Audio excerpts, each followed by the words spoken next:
የኢትዮጵያ ቃላዊት ቤተክርስቲያን ከ10 ሚሊዮን በላይ አባላት ያሏትና ከ11,000 በላይ አጥቢያ ቤተክርስቲያናት ያሏት አንጋፋና በቀዳሚነት የምትጠቀስ ወንጌላዊት ቤተክርስቲያን ናት።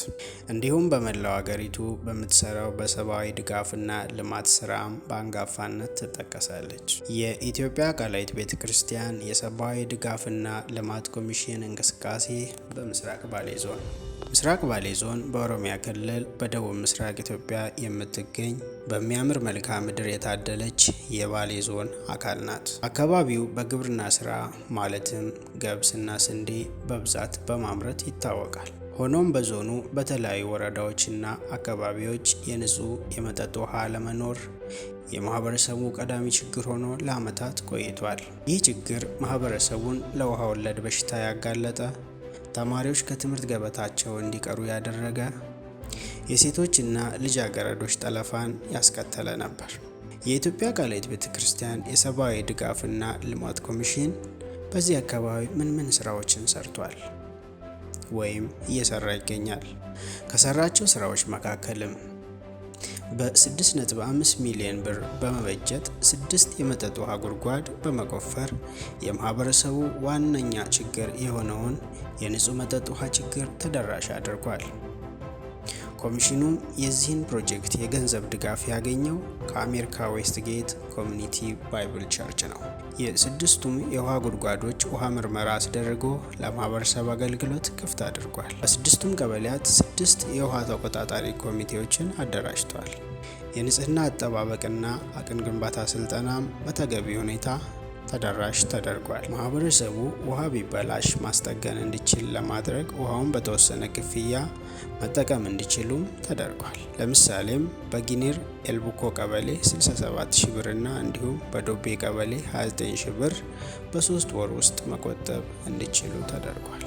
ይህ ውሃ በዘላቂነት ለማህበረሰብ ጥቅም እንዲውልና ለሰፊው ማህበረሰብ ተደራሽ ለማድረግ ሁሉን አቀፍ የሆነ ጥበቃና የማህበረሰብን ተሳትፎ ያካተተ የንጽህናና አቅም ግንባታ ስልጠና በኮሚሽኑ ተሰጥቷል። ከኮምፓሽን ኢንተርናሽናል ጋር በመሆን የትምህርት የልጆችና ወጣቶች ልማት ፕሮግራም በጊኒር ቃላዊት ቤተክርስቲያን በመክፈት 170 ለሚደርሱ ወላጅ አልባና የድሃ ልጆች ለሆኑት ሁለንተናዊ ድጋፍ ማለትም የጤና፣ የትምህርት፣ የማህበራዊና መንፈሳዊ እገዛና ድጋፍ እየተደረገ ነው። ይህ ፕሮጀክት የ4 ዓመት ፕሮጀክት ሲሆን 16.3 ሚሊዮን ብር ተመድቦለታል። ዓመታዊ ባጀቱም 3.276 ሚሊዮን ብር ነው። የተሰራውን ስራ የኢትዮጵያ ቃላዊት ቤተክርስቲያን የሰብአዊ ድጋፍና ልማት ኮሚሽን ኮሚሽነር ዶክተር ተፈራ ታሎሬና ዶክተር ወይታ ወዛ በጉብኝታቸው ወቅት አድንቀዋል። በመስክ ምልከታቸውም የተሰሩ የመጠጥ ውሃና የትምህርት ወጣቶችና ልጆች ፕሮጀክት ስራዎችን አድንቀው ከጉብኝት ጎን ለጎንም በአካባቢ ከሚገኙ ቃላዊት ቤተክርስቲያን አጥቢያና ህብረቶች ጋርም ጥሩ የጉብኝት የምክክርና የጸሎት ጊዜ አሳልፈዋል። የኮሚሽኑ ኮሚሽነር ዶክተር ተፈራ ታሎሬ በጉብኝታቸው ወቅት እንደተናገሩት በዚህ አካባቢ 6 የመጠጥ ውሃ ጉድጓድ ለመቆፈርና ለማህበረሰብ አገልግሎት ክፍት ለማድረግ በጀመርነው ስራ 12 ጉድጓድ ተቆፍሮ 6 የሚሰራ ጉድጓድ ለማህበረሰብ አገልግሎት ክፍት መደረጉን አድንቀዋል። አንድም እንግዲህ ይህንን ስራው ተሰርቶ ውሃ ወጥቶ መጠቀም ከጀመራችሁ ቆይቷል እና እኛም ደስ ብሎናል። የዚህ ውሃ ቁፋሮ ሁኔታ የጊኒርን አካባቢ ሁኔታ በምናይበት ጊዜ ውሃ በቀላሉ የማይገኝበት አካባቢ እንደሆነ ተረድተናል። ደግሞም ጥናቱ ያሳያል። በዚህ አካባቢ 6 ጉድጓድ የሚሰራ ጉድጓድ ለማግኘት 12 ጉድጓድ ተቆፍሮ ነው 6ቱ የተገኘው እና ብዙ ድርጅቶች የሚያደርጉት ምንድነው? አንድ ቦታ ቆፍረው 2 ቦታ ቆፍረው ውሃው ካልተገኘ ትተው ይሄዳሉ። እኛ ግን እንግዲህ አንደኛ ቅድም እንዳላችሁ እዚህ አካባቢ ብዙ የውሃ ችግር እንዳለ ስለጠቀሳችሁ ከባለሙያዎቹ ጋር ከኃላፊዎቹ ጋር በጣም ሌት ተቀን ይሄ ስኬታማ እንዲሆን እንሞክር ስንል ነው ወደዚህ የደረስ ነው። ይህ በመሆኑ ደግሞ እናንተ ደስ እንዳላችሁ እኛም ደስ ነውናል። በብዙ ኢትዮጵያ ክፍሎች በአብዛኛው የቤት ጫና፣ የውሃ ጫና፣ የምግብ ጫና እንደሚታወቁት በሴቶች ላይ ስለሆነ የነሱም ችግር በመጠኑም እንድትቀረፋ ተስፋ እናደርጋለን። እዚህ ጋር ጉድጓዱ አለ፣ ውሃው አለ። ነገር ግን ይሄ ውሃ ወደ ከተማ መሳብ ይችላል። ይህ ከተማ ትልቅ ከተማ ነው። የከተማይቱን ዘርፈ ብዙ ችግር በጋራ በመስራት እንቀርፋለን ሲሉ ሀሳባቸውን የገለጹት ደግሞ በኮሚሽኑ የማህበራዊ አገልግሎትና አቅም ግንባታ ዳይሬክተር እንዲሁም ምክትል ኮሚሽነር ዶክተር ወይታ ወዛ ናቸው። የዚህ ትልቅ ከተማ እንደሆነ እያየን ነው። የከተማውን ዘርፈ ብዙ ችግር በአንድነት ሆነን እንቀርፋለን የሚል እምነቱ አለን። ስለዚህ የእናንተ ተሳትፎ እያየን ነው የቆየ ነው።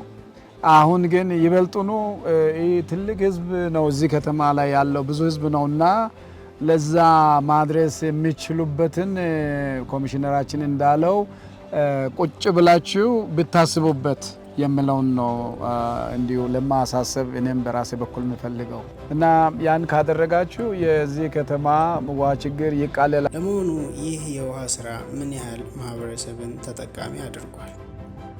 ይህ የውሃ ስራ በአጠቃላይ 10500 የሚደርሱ የማህበረሰብ ክፍሎችን የንጹህ ውሃ ተጠቃሚ ያደረገ ሲሆን ከዚህ ውስጥም 6000 ማህበረሰብ በቀጥታ ተጠቃሚ የሆኑ ናቸው። ጎሎልቻ እና ጊኒር ወረዳ ለተመረጡ የገጠር መንደሮች በቂ የመጠጥ ውሃ በዘላቂነት በማቅረብና በንጽህና አጠባበቅ ዙሪያ ግንዛቤ ማስጨበጫ ስራዎችን በመስራት ማህበረሰቡን ተጠቃሚ ማድረግ ተችሏል። በቀን ከ4 እስከ 10 ኪሎ ሜትር ውሃ ፍለጋ ይጓዙ የነበረውን ርቀት በማሳጠር በአቅራቢያቸው ንጹህ የመጠጥ ውሃ እንዲያገኙም አድርጓል።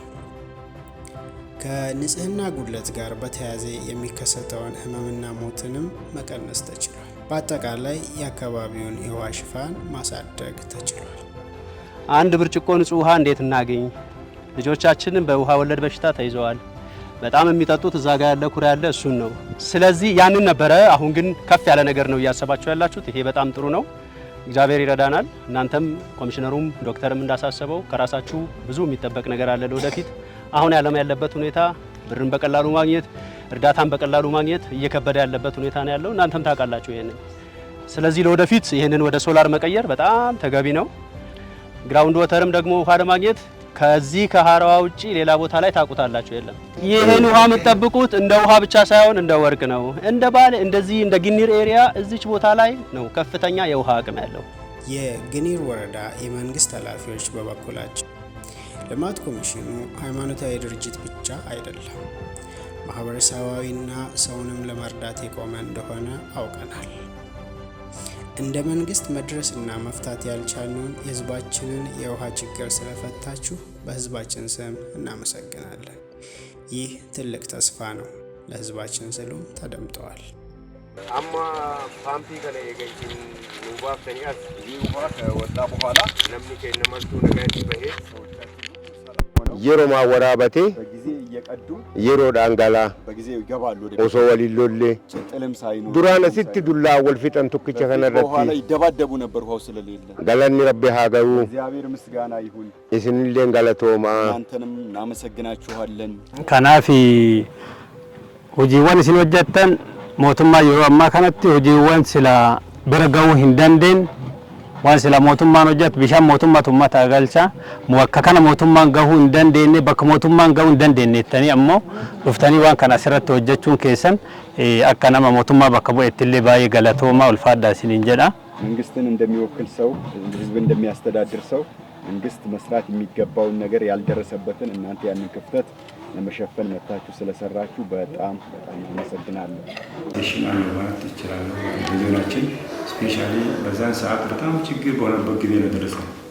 በችግር ጊዜ ደረሰን ሰው እንግዲህ እንዴት አንደርስታንድ የምታደርጉት ታውቃላችሁ። ሰስተነብል የሆነ ፕሮጀክት ነው። እስካሁን ራሱ እዛች ከተማ ነገር ነች። ያቺ ኤልቦኮ የሚጠጡት ያንን ውሃ ነው። የእናንተን ነው እየተጠቀሙ ያሉት። ያቺ ከተማ ሙሉ የምትጠቀመው በዛች አንድ ፓምፕ ነው እና በችግር ጊዜ ውስጥ እኛ ምንም የተሸከምበት ለበቦቴ ከዚህ ውሃ ስንመላለስበት የነበርንበት ሰዓት ነው የደረሰን። ይሄ ፕሮጀክት በጣም ህዝቡ ደስ ብሎታል እናውቃለን። እኛም ደግሞ ይህ ፕሮጀክት ሎካል ፓርትነር ሆኖ ይህ ፓርትነር እንደ ሎካል ፓርትነር እየሰራ ከኢንተርናሽናል ፓርትነሮች ጋር እየተወዳደረ ነው። ለምን ከኢንተርናሽናሉ በጣም ከሚጠበቀው በላይ ሰርቷል ብለን አምንንበታል። እኛ ስፔሻል ድሮቱ የጨመረ ነው። አሁን በረሃ አካባቢ በጣም ችግር ውስጥ ያለው መንግስት ቢያንስ ወተር ትራክ እኮ 81 ሚሊዮን ለዚህ ዞን ይከፍላል። 81 ሚሊዮን ይርሊ 81 ሚሊዮን ብር ትልቅ ነው። እንደዛው ፓርትነሮች አሁን እየገቡ ነው። አሁን 4 ወረዳ ይዞ እየሰራ ያለው ኤልደብሊውኤፍ ሉትራ 4 ወረዳ ወተር ትራክ በጣም ኪሳራ ነው። እንግዲህ ይህንን ሰውንም ከብቱንም ሁለመናውን እንግዲህ ወተር ትራክ ምን ያህል እንደምንረዳው እንደምንከብት ታውቃላችሁ። ከዛ ከ80 ሚሊዮኑ ይሄ የ6 ሚሊዮን ምናምን ብር እየጠቀማል ነው። ከሚገርማቸው ኮንቲኒዩስሊ ህዝቡ እየተጠቀማበት ነው። ሰስተናብል ፕሮጀክት ሆነዋል። ያ ውሃ ሲታይ ትንሽ ነው፣ ያገለገለው ግን ብዙ ነው። ያ ህብረተሰብ ያንን ውሃ ባይኖር ምን እንደሚሆን ከዚሁ መገመት ይቻላል ማለት ነው። እኔ ቃለ ሕይወትን በዚህ በግንር ወረዳ ስም በጣም አመስገን ፈልጋለሁ። ያ ውሃ እናንተ ባትመጡ ለዛ ለኢብኮ ከተማ ባይ ህዝብ ማንም አይደርስም።